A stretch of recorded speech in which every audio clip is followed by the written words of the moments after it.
Hi hello ನಮಸ್ಕಾರ. 45 world of 45 ಶುರುವಾಗ್ತಾ ಇದೆ. 25ನೇ ತಾರೀಕು 45 ತೆರೆಗೆ ಅಪ್ಪಳಿಸ್ತಾ ಇದೆ. ನಿಜಕ್ಕೂ ಕನ್ನಡ ಪ್ರೇಕ್ಷಕರಿಗೆ ಒಂದು ಸುಗ್ಗಿ, ಒಂದು ಹಬ್ಬ. 45 ಹೇಗಿರ್ಬೋದು, ಆ 45ನ ತರಲಿಕ್ಕೆ ಯಾವ್ಯಾವ ರೀತಿ ಎಫರ್ಟನ್ನು ಹಾಕಿದ್ದಾರೆ ಅರ್ಜುನ್ ಜನ್ಯ ಮನೆಯ ಮುಂಭಾಗದಲ್ಲಿದ್ದೀವಿ. ನಾನು ಜಸ್ಟ್ ಬಂದು ಇಳಿದಿದ್ದೀನಿ. ಬನ್ನಿ ಅರ್ಜುನ್ ಜನ್ಯ ಮನೆಗೆ ಹೋಗ್ತೀನಿ, ಅಲ್ಲಿಂದ ನಮ್ಮ ಪಯಣವನ್ನು ಶುರು ಮಾಡೋಣ. World of 45. Hello sir. Wow, fantastic. ಅರೆ ಥ್ಯಾಂಕ್ ಯು. ನಿಜವಾದ ಹೀರೋ ನೀವು. ಏನು ಶೂನ್ಯದಿಂದ ಸಾಮ್ರಾಜ್ಯ ಸೃಷ್ಟಿ ಮಾಡಕ್ ಕೊಟ್ಟಿರಿ. ನಿಜವಾದ ಹೀರೋ ನೀವು sir. Very happy sir. Yes sir. ಮತ್ತೆ ಸಮಾಚಾರ ಫಸ್ಟ್ ಕ್ಲಾಸ್, ಫ್ಯಾಂಟಾಸ್ಟಿಕ್. 45 ಜರ್ನಿ ಶುರು ಆಗಿದೆ. ವರ್ಲ್ಡ್ ಆಫ್ 45 ನಾವು ನಿಮ್ಮಿಂದ ಶುರು ಮಾಡ್ತಾ ಇದ್ದೀವಿ. ನನಗೆ ಭಾಳ ಆಶ್ಚರ್ಯ ಆಗುವಂಥದ್ದು, ಇಲ್ಲಿ ತನಕ ನೀವು ಸಂಗೀತ ನಿರ್ದೇಶಕರು, ಸಿನಿಮಾ ನಿರ್ದೇಶನ ಮಾಡ್ಲಿಕ್ಕೆ ಹೊರಟಿರಿ. ಹೆಂಗೆ ಅನಿಸ್ತಾ ಇದೆ ಸರ್? ಸರ್, ಇದು ನನಗೂ ಆಶ್ಚರ್ಯ ಸರ್, ನಿಮ್ಮ ಥರನೇ.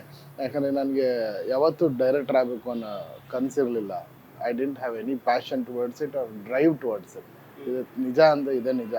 ಮ್ಯೂಸಿಕ್ ಡೈರೆಕ್ಟರ್ ಆಗಬೇಕು ಅನ್ನೋದು ಭಾಳ ಚಿಕ್ಕ ವಯಸ್ಸಿನ ಕನಸು ನಂದು. ಅದನ್ನು ಫಾಲೋ ಮಾಡಿ ಅದು ಹೆಂಗೋ ದೇವ್ರ ದಯೆಯಿಂದ ಇಲ್ಲಿವರೆಗೂ ಬಂದಾಯಿತು. But direction I was never into that. ಅದು ಐಡಿಯಾನೇ ಇರಲಿಲ್ಲ ನನಗೆ. ಇದು ಆ್ಯಕ್ಚುಲಿ ಕೋವಿಡ್ ಆದಾಗ I don't know, I started writing stories. ನನಗೆ ಏನೋ ಒಂದು ಇಂಟ್ರೆಸ್ಟ್ ಬಂತು ಸ್ಟೋರೀಸ್ ಬರೆಯೋಣ ಅಂತ. ಅದರಲ್ಲಿ 3-4 ಸ್ಟೋರಿ ಬರೆದೆ. ಅದರಲ್ಲಿ ಈ ಸ್ಟೋರಿ ಹೇಳಬೇಕಾದ್ರೆ ಎಲ್ಲರೂ ತುಂಬ ಥ್ರಿಲ್ ಆಗೋರು, ತುಂಬ ಹೊಸದಾಗಿದೆಯಲ್ಲ ಇದೇನು ಅಂತ. ಸೊ ಐ ಥಾಟ್ ಇದು ಒಂದ್ಸತಿ ಶಿವಣ್ಣನ ಕೊಡೋಣ. ನನಗೇನಾದ್ರು ಈ ಸ್ಟೋರೀಸ್ ಕೊಡೋಣ ಎಲ್ಲರಿಗೂ, ಇಂಡಸ್ಟ್ರಿಯಲ್ಲಿ ಫ್ರೆಂಡ್ಸ್ ತುಂಬ ಜನ ಇದ್ದಾರೆ, ಈ ಸ್ಟೋರೀಸ್ ಇಷ್ಟ ಆದರೆ ಸಿನಿಮಾ ಆಗಲಿ ಅದು ಅನ್ನೋದು ಅಷ್ಟೇ ಇದ್ದಿದ್ದು. ಶಿವಣ್ಣನಿಗೆ ಹೋಗ್ಬಿಟ್ಟು ಈ ಥರ ಕತೆ ಇದೆಯಣ್ಣ ಅಂತ ಹೇಳಿದೆ. ಅವರು ಶಕ್ತಿಧಾಮನಲ್ಲಿದ್ದರು, ಮೈಸೂರು. ಅಲ್ಲಿ ಕತೆ ಎಲ್ಲ ಹೇಳಿದ್ಮೇಲೆ ಅವರು ಬಂದು ಹಿಂಗೆ ನೋಡಿಬಿಟ್ಟು ಓಕೆ ಅಂತಂದರು. ಅಣ್ಣ ಅದೇ ಸ್ಟೋರಿ ಯಾರಿಗಾನ ಕೊಡೋಣ, ನೀವು ಹೇಳಿ ಅಣ್ಣ, ಯಾರಾದರೂ ಮಾಡಂಗಿದೆ ನಿಮ್ಮನ್ನೇ ಇಟ್ಕೊಂಡು ಮಾಡೋದು ತುಂಬ ಜನ ಇರ್ತಾರಲ್ಲ, ಸ್ಟೋರಿ ಕೊಡೋಣ ಅಣ್ಣ ಅಂತಂದೆ. ದೊಡ್ಡ ನಿಂಗೇನೋ ತಲೆ ಇದೆಯೇನೋ, ಯಾರಾದರೂ ಇಷ್ಟು ಚೆನ್ನಾಗಿ ಸ್ಟೋರಿ ಮಾಡಿ ಬೇರೆಯವ್ರಿಗೆ ಕೊಡ್ತಾರೆ, ಆ ಸ್ಟೋರಿ ಸಿಕ್ಕದೇ ಎಲ್ಲರೂ ಒದ್ದಾಡ್ತಾ ಇದ್ದಾರೆ, ಇದು ಸ್ಟೋರಿ ಸಿಕ್ಬಿಟ್ಟು ಯಾರಿಗಾನ ಕೊಡ್ತಾರೆ, ದಡ್ಡ ಅರ್ಜುನ್ ನೀನು ಅಂದರು. ಮತ್ತು ಹೆಂಗಣ್ಣ ನೀವೇ ಡೈರೆಕ್ಟ್ ಮಾಡೋದು? ಅಯ್ಯೋ ಅಣ್ಣ, ನನಗೆ ಅದು ಎಕ್ಸ್ಪೀರಿಯನ್ಸೇ ಇಲ್ಲ ಅಂದರೆ. ಯಾರು ಹೇಳಿದ್ದು ಎಕ್ಸ್ಪೀರಿಯನ್ಸ್ ಇಲ್ಲ ಅಂತ? ಇಷ್ಟು ನಾನೇನು ಮಾಡ್ತೀನಿ, ನಾನು ಕತೆ ಹೇಳೋದು ಹಿಂಗೆ ಅಂತ ಗೊತ್ತಿಲ್ಲ ಸರ್. ನಾನು ಕತೆ ಹೇಳ್ಬೇಕಾದ್ರೆ ಆ್ಯಕ್ಟ್ ಮಾಡಿ ಪ್ರತಿ ಸೀನು 2.5 ಅವರ್ ಇದ್ದರೆ 2.5 hour with I will tell with that action, music, ಇದೆಲ್ಲ ಹಿಂಗೆ ಹೇಳೋದೆ ಅಂತ ನಾನು ಅಂದ್ಕೊಂಡ್ಬಿಟ್ಟಿದ್ದೀನಿ.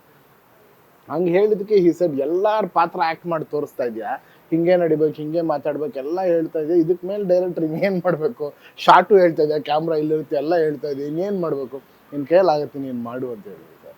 ನಾನೇನು ಮಾಡಿದೆ, I made the full film previsuals ಅಂತ ಯಾರೂ ಮಾಡಿಲ್ಲ ಸರ್. ಅದು I don't think somebody has done throughout the world. So ನಾನೇನು ಫುಲ್ ಸಿನಿಮಾ ಟಾಕಿಯಿಂದ ಹಿಡಿದು 2.5 ಅವರ್ಸು ಸಿನಿಮಾ ಪ್ರಿವಿಷುವಲ್ಸ್ ಮಾಡಿ, ಅದಕ್ಕೆ ಡಬ್ಬಿಂಗ್ ಮಾಡಿ, ಅದಕ್ಕೆ ಮ್ಯೂಸಿಕ್ ಮಾಡಿ, ಅದಕ್ಕೆ DTS ಮಾಡಿದೆ. ಆವಾಗ ನನಗೇನು ಧೈರ್ಯ ಬಂತಂದರೆ, ಯಾರೇ ಟೆಕ್ನಿಷಿಯನ್ ಬಂದ್ರು ಸರ್ ನಮ್ಮ ಫಿಲ್ಮ್ ಏನಂದರೆ ನೋಡಿ ಸರ್, 2.5 ಅವರ್ಸ್ ನಮ್ಮ ಸ್ಟುಡಿಯೋಲಿ ನೋಡಿ, ಇದೇ ಶಾರ್ಟ್ಸು ಹಿಂಗೆ ಇರುತ್ತೆ, ಇದೇ ಟೋನ್ ಇರುತ್ತೆ, ಇದೇ ಮ್ಯೂಸಿಕ್ ಇರುತ್ತೆ, ಇದೇ ಲೆಂತ್ ಇರುತ್ತೆ, ನನಗೆ ಯಾವ NG ಶಾರ್ಟ್ಸ್ ಬೇಡ. ಇವಾಗ ಒಂದು ಪ್ರೊಫೈಲ್ ಹಿಂಗೆ ತಗೊಳ್ತೀವಿ, ಸೇಫ್ಟಿಗೆ ಇಲ್ಲಿ ತಗೊಳ್ಳಿ, ಸೇಫ್ಟಿಗೆ ಅದೆಲ್ಲ ಇಲ್ಲ.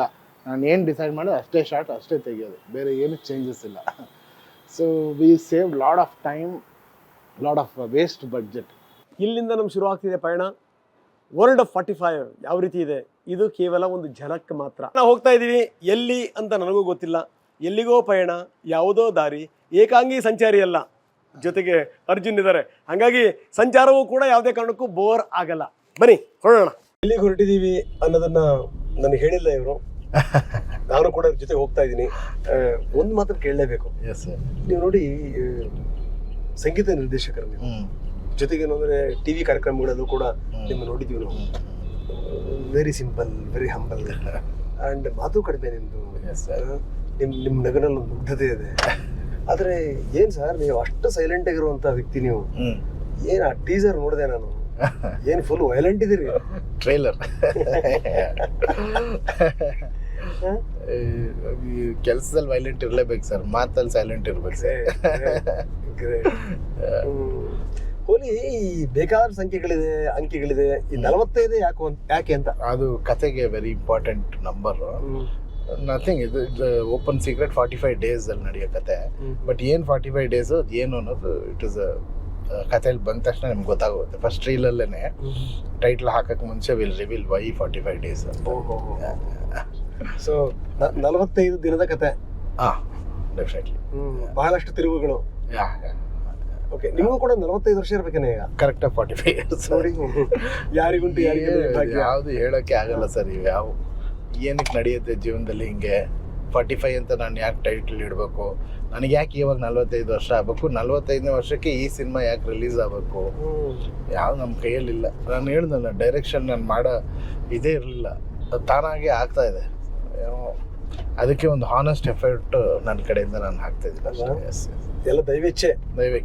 ದೈವ ಇಚ್ಛೆ ಇದ್ದಾಗ ಎಲ್ಲ ದೈವನೇ ನೋಡ್ಕೊಳ್ತಾರೆ ಅಂತ ಕೂತ್ಕೊಳ್ಳೋಕ್ಕಾಗಲ್ಲ. ಪಾಪ ಅವರು ಆಶೀರ್ವಾದ ದಾರಿ ತೋರಿಸ್ತಾರೆ. ನಡಿಬೇಕಾಗಿರೋದು ನಾವೇ. ಆ್ಯಂಡ್ ಆ ನಡಿಗೆ ಏನು ಹೇಳ್ತಾರೆ, ನಿಯತ್ತಾಗಿರ್ಬೇಕು. ಕರೆಕ್ಟ್.